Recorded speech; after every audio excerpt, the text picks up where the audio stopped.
Advocate শিশির মনির আপনার কাছে যেটা হলো যে এখন এই যে নির্বাচনের আগে জুলাই সনদ বাস্তবায়নের দাবি করা হচ্ছে এবং আপনি নিজেই বললেন যে জামাত সহ অনেকগুলো দল এটির বাস্তবায়ন চাইছে, যেটি বিভিন্ন পক্ষ থেকে যেই বিষয়টি উঠে আসছে যে এই জুলাই সনদেতে এমন অনেক বিষয় আছে যেগুলো মানে সংবিধানের সঙ্গে সম্পর্কিত এবং সংসদেরই যেহেতু এই সংবিধান সংশোধনের ক্ষমতা আছে, সেখানে কেন এই অনির্বাচিত সরকারের কাছে এটা বাস্তবায়নের দাবিটা করা হচ্ছে, এরকমভাবে বলা হচ্ছে। এবং আরও অনেক কিছু বাস্তবায়নের বিষয় নিয়ে আলাপ আলোচনা হয়েছে, সেখানে আপনি নিজেও ছিলেন। শুরুতে যদি এই উত্তরটা দিয়ে শুরু করেন।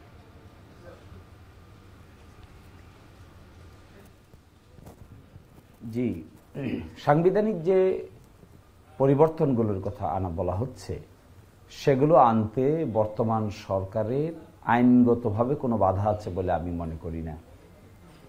এই প্রশ্নটার জবাব দিতে গেলে আরেকটা কনসেপচুয়াল জায়গাকে ক্লিয়ার করতে হবে। এই সরকার তার ক্ষমতা পেয়েছে একটা গণ অভ্যুত্থান থেকে। গণ অভ্যুত্থানের মাধ্যমে গঠিত সরকারকে আমরা যে নামেই বলি না কেন, সেই সরকার অত্যন্ত পাওয়ারফুল এবং স্ট্রং গভর্নমেন্ট। এই সরকার যদি গণ অভ্যুত্থান থেকে গৃহীত স্পিরিট নিয়ে রাষ্ট্রীয় কাঠামো, আইনি কাঠামো পরিবর্তন করতে চায়, তাহলে এটা অবশ্যই অত্যন্ত গুরুত্বপূর্ণ এবং স্ট্রং বৈধতার সূত্র হবে। এই সরকারের মূল রুট কোথায়? এই সরকারের মূল রুট কিন্তু গণ অভ্যুত্থানে। এই সরকারের মূল রুট কিন্তু অন্য কোথাও নাই।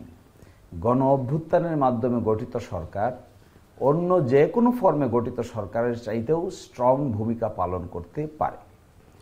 ফলে ঐকমত্য কমিশনে যে সমস্ত বিষয়ে আমরা একমত হয়েছি, আমি মনে করি একটা বিশেষ সাংবিধানিক আদেশ জারি করা দরকার। জারি করে ওই বিষয়গুলোকে সংবিধানের উপর প্রাধান্য দেওয়া দরকার। এরই ভিত্তিতে আগামী নির্বাচন অনুষ্ঠিত হওয়া দরকার। সেই নির্বাচন অনুষ্ঠিত হওয়ার পরে নতুন পার্লামেন্ট হবে দ্বিকক্ষ বিশিষ্ট। সেই দ্বিকক্ষ বিশিষ্ট পার্লামেন্টে সংবিধানকে রেটিফাই করা হবে। প্রয়োজনে একটি গণভোটের আয়োজন করা যেতে পারে, কিংবা একসাথেও হতে পারে। এই প্রক্রিয়ায় আমরা সাংবিধানিক পরিবর্তনকে সাংবিধানিকতা দিতে পারি। একটা ভুল ধারণা এখানে আছে। আমরা যারা বর্তমান সরকারকে ধারাবাহিকভাবে সরকার বলি, এটা আমার বিবেচনায় এটা ভুল ধারণা থেকে আসতেছে। কোথাও না কোথাও আমরা একটা রং পারসেপশন নিয়ে বসে আছি। এই রং পারসেপশন থেকে বের হয়ে এটাকে গণ অভ্যুত্থানের সরকার বলেই যদি আখ্যায়িত করা হয়, নাম হতে পারে তার অন্তর্বর্তী সরকার, কিন্তু তার সোর্স হলো গণ অভ্যুত্থান। গণ অভ্যুত্থানের ফলে গঠিত সরকার, এই যদি আমাদের কনসেপ্ট হয়, তাহলে কোনো কাজ করতেই কোনো বাধা নাই। কারণ জনগণের পাওয়ার এই সরকার হোল্ড করছে, এই সরকার ধারণ করছে। এই জায়গায় যদি আমরা স্টিক থাকি, একমত হই, পরস্পরের উপর আস্থা রাখি, আমার ধারণা আমরা আর কোনো কাজেই সামনের দিকে বাধাগ্রস্ত হওয়ার কথা না। সবকিছুই করা সম্ভব, কনসেনসাসের ভিত্তিতে করা সম্ভব, রাজনৈতিক মতৈক্যের ভিত্তিতে করা সম্ভব। জি, স্পষ্ট আপনার বক্তব্য। অসীম ভাই, আপনি শিশির মনিরের বক্তব্য শুনছিলেন।